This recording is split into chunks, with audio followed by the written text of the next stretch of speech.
Miracle in Cell nomor 7 telah diproduksi dalam beberapa versi. Salah satunya adalah Indonesia. Film ini begitu menyentuh sehingga di-remake ke dalam beberapa versi negara. Bercerita tentang pengorbanan seorang ayah yang memiliki gangguan mental untuk putrinya. Lee Yong-gu adalah ayah dari Ye Sung. Dia menderita gangguan mental sehingga seolah seperti seorang ODGJ. Namun sebenarnya tidak. Sementara itu, Ye Sung adalah seorang gadis kecil berusia 6-9 tahunan yang ceria dan cerdas. Mereka berdua hidup dengan bahagia meski tanpa kehadiran seorang istri atau ibu.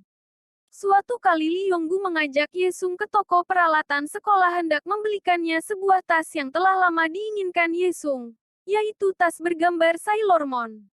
Ketika hendak mengambil tas di etalase, tiba-tiba ada ibu-ibu dengan putrinya yang lebih dulu mengambil dan membelinya.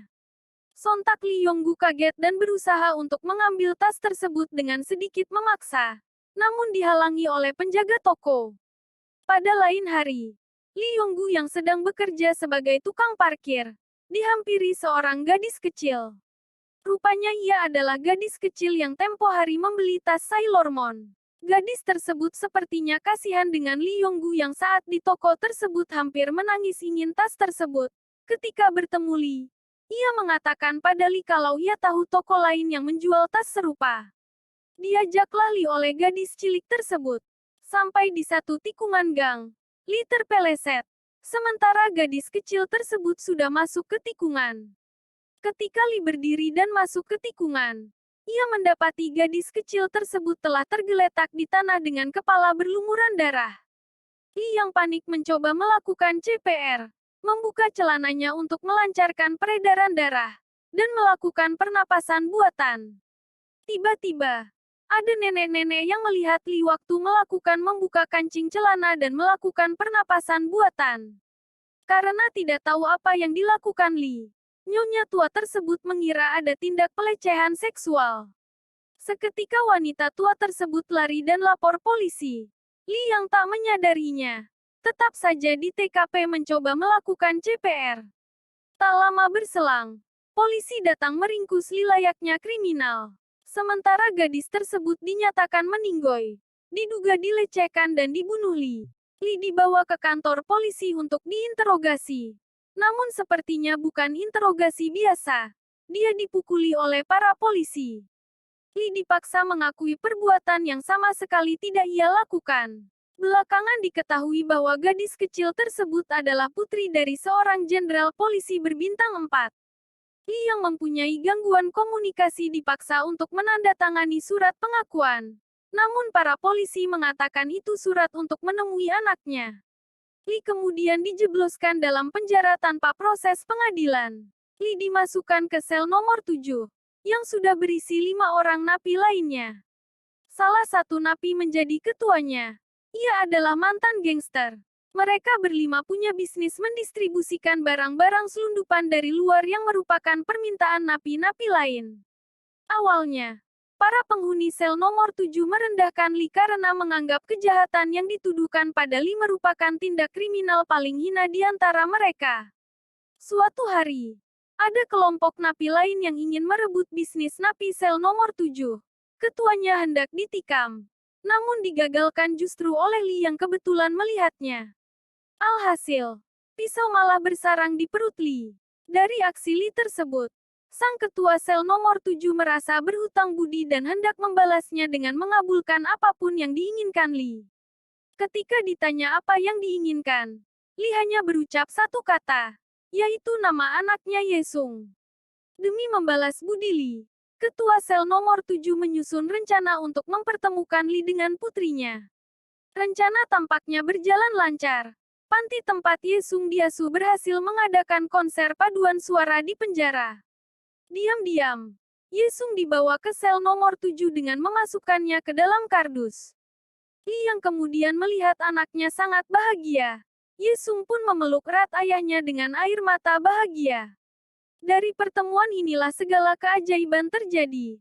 Suka duka dilalui oleh Lee, Ye Sung maupun kelima napi yang lain. Napi lain makin hari kian ragu Lee merupakan seorang pembunuh seperti yang dituduhkan. Suatu hari kehadiran Yesung diketahui oleh kepala sipir penjara. Ia pun memulangkan Yesung dan mengurung Li di sel isolasi. Tanpa ia sadari ada napi sel lain yang mengetahui pemulangan Yesung dan mengira kepala sipir mengizinkannya. Karena hal itu, ada seorang napi sel lain melakukan aksi pembakaran salah satu ruangan penjara. Karena merasa kepala sipir tidak adil, mengizinkan untuk sel lain tapi tidak pada dirinya. Semua napi dikeluarkan termasuk Li. Sementara kepala sipir mencoba untuk menghentikan pelaku.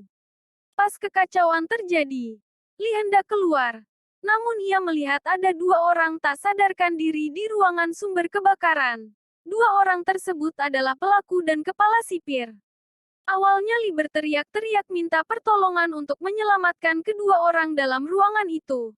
Namun tak ada yang merespon. Tanpa pikir panjang, Li menyelamatkan keduanya.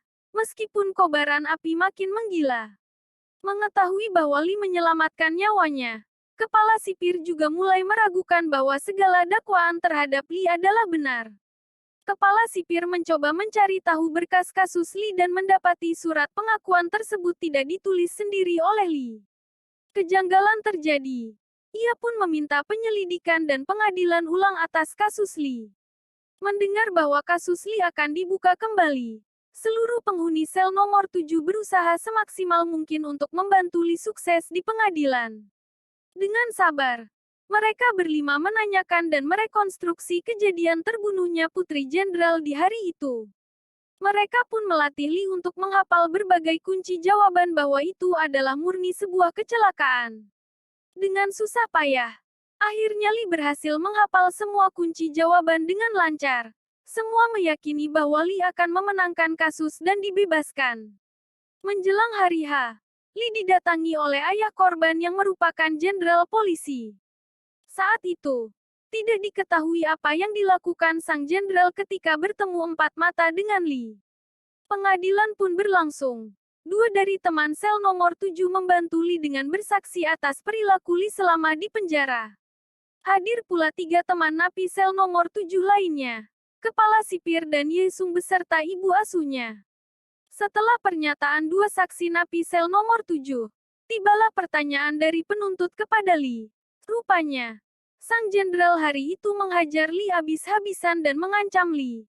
Jika dia bebas, maka sang jenderal akan melakukan hal yang sama dialami putrinya ke Yesung. Jenderal kejam itu memberikan pilihan. Terima hukuman atau putrimu akan mati. Li dengan air mata duka yang mendalam mengakui perbuatan yang tidak ia lakukan sama sekali. Ruang sidang riuh oleh hujatan namun sekaligus kekecewaan para pendukung Li, yang kala itu tak mengetahui apa yang sebenarnya terjadi. Hakim menetapkan hukuman mati untuk Li. Eksekusi di depan regu tembak. Semua orang yang mendukung Li merasa kecewa sekaligus bingung dengan apa yang terjadi. Penghuni sel nomor 7 tak berhenti untuk mendukung Li. Mereka berencana mengeluarkan Li dan anaknya dari penjara. Disusunlah rencana gila, membuat balon udara agar Li dan putrinya bisa bebas. Namun sayang, balon udara tak sampai jauh karena talinya nyangkut. Sepertinya semua harus merelakan Li dieksekusi. Saat hari H, begitu pahit perpisahan Li dengan putrinya. Hujan air mata seolah menggenangi penjara. Keadilan seolah turut mengiringi Li menuju lapangan eksekusi dan mati bersamanya. Itulah kisah yang dituturkan oleh Yesung yang kini sudah menjadi pengacara untuk ayahnya sendiri di sebuah ruang sidang. Dihadiri semua napi sel nomor 7 yang terlihat menua serta kepala sipir yang juga menjadi ayah angkatnya. Akhirnya, hakim pun mengakui bahwa kasus tersebut cacat hukum dan keadilan telah gagal dalam segala sisi. Dengan demikian Li Yonggu dinyatakan tidak bersalah, sekalipun ia telah tiada.